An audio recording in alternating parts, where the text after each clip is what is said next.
In this series, we're going to look at the most amazing film directors of all time, decade by decade. And we're going to start off with the 1990s. Now, the 1990s marked a dynamic and transformative decade for cinema, characterized by significant technological advancements, evolving storytelling techniques, and the rise of independent filmmaking. This era saw an explosion of creativity driven by the advent of home video technology and the burgeoning of cable television, which allowed for wider accessibility and a growing appetite for diverse narratives. One of the most notable trends of the 1990s was the emergence of blockbuster franchises. Films like Jurassic Park, Titanic, Star Wars, Special Edition dominated the box office, showcasing high-concept storytelling and cutting-edge special effects. The success of these films encouraged studios to invest heavily in big-budget productions, often leading to sequels and spin-offs, toys and lunchboxes and Happy Meals. Simultaneously, indie theatre flourished during this period with filmmakers like Quentin Tarantino, the Coen brothers, and Spike Lee, all gaining prominence. And the rise of festivals such as Sundance provided a platform for fresh voices and unique narratives, allowing independent films to reach broader audiences. And this diversification of storytelling included themes of race, gender, identity, reflecting societal changes and the growing demand for authentic representation.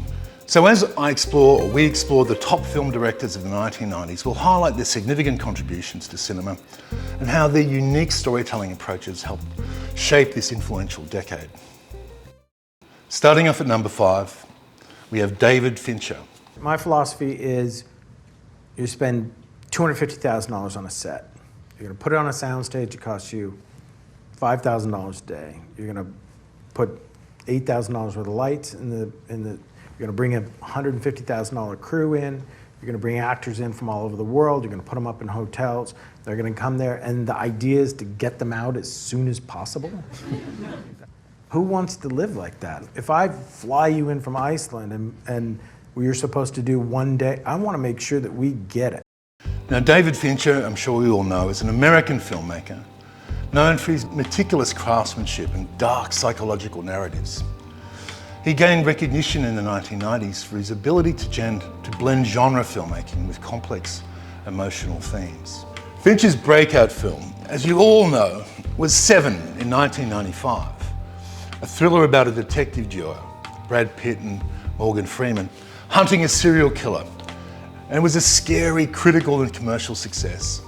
The film's dark exploration of morality and human depravity, combined with its haunting visuals and a memorable performance by Kevin Spacey as the protagonist, established Fincher as a master of suspense. Put the gun down. I saw you with the box. What was in the box? Because I envy your normal life. Put the gun down, David. It seems that envy is my sin. Oh, what's in the box? Give me the gun. What's in the fucking box? Give me the gun. In 1999, he released the classic Fight Club. The first rule of Fight Club is you do not talk about Fight Club. The second rule of Fight Club is you do not talk about Fight Club. Adaptation of Pahal-Niuchuk's novel, and it became a cult classic.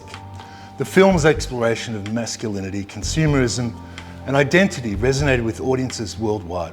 And despite initial mixed reviews, Fincher's use of innovative storytelling techniques such as unreliable narration and striking visual style set him wide apart from his contemporaries.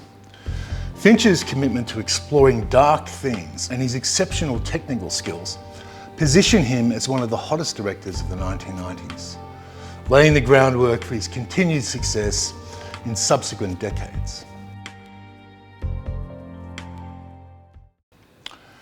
And at number 4, we have Joel and Ethan Coen. You know, I guess it's best explained just in the context of making movies in general, because it's such a collaborative social enterprise in every respect, not just the fact that we work together as a team. Now, the Coen brothers are American filmmakers known for their quirky, unique storytelling style and darkly comedic narratives. Their films often blend genres, showcasing a distinct voice that has garnered them critical acclaim. Now, the Coen brothers gained prominence in the 1990s with films like Fargo in 1996, which was a dark comedy crime film that explored the absurdity of human behaviour. I want you to tell me what these fellas look like. Well, the little guy, he was kind of funny looking. In what way? I don't know, just funny looking. Can you be any more specific? I couldn't really say. He wasn't circumcised. The film was a critical and commercial success, winning the Academy Award for the Best Original Screenplay and earning Frances McDormand the Oscar for the Best Actress. In 1998, they released the classic The Big Lebowski. Nobody calls me Lebowski. You got the wrong guy. I'm the dude, man. Your name's Lebowski. Your wife is Bunny. My wife, Bunny? Do you see a wedding ring on my finger? Does this place look like I'm fucking married? The toilet seat's up, man. Which became an instant cult classic, known for its quirky characters and offbeat humour. The film's exploration of identity and the absurdities of life resonated with audiences worldwide and has led to its enduring popularity.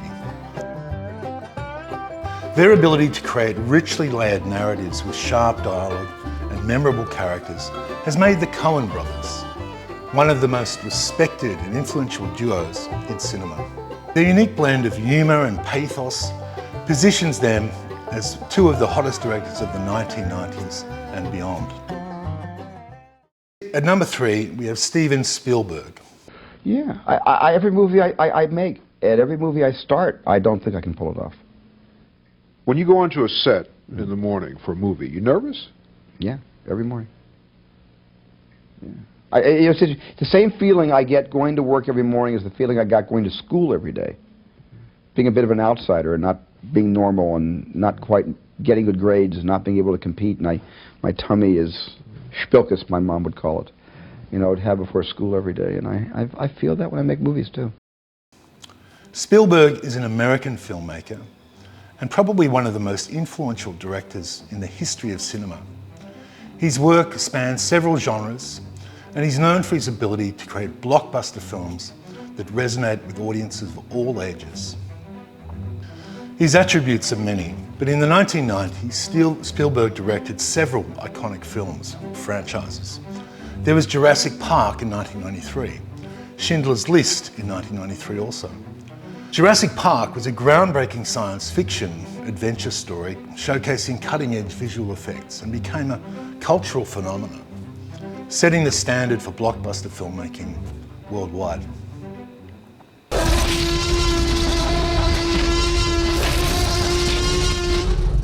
Schindler's List, on the other hand, was a poignant portrayal of the Holocaust, earning Steven Spielberg his 3rd Academy Award for Best Director. The film's powerful narrative and emotional depth solidified Spielberg's reputation as a master storyteller, capable of tackling serious subjects with sensitivity. If I'd made more money,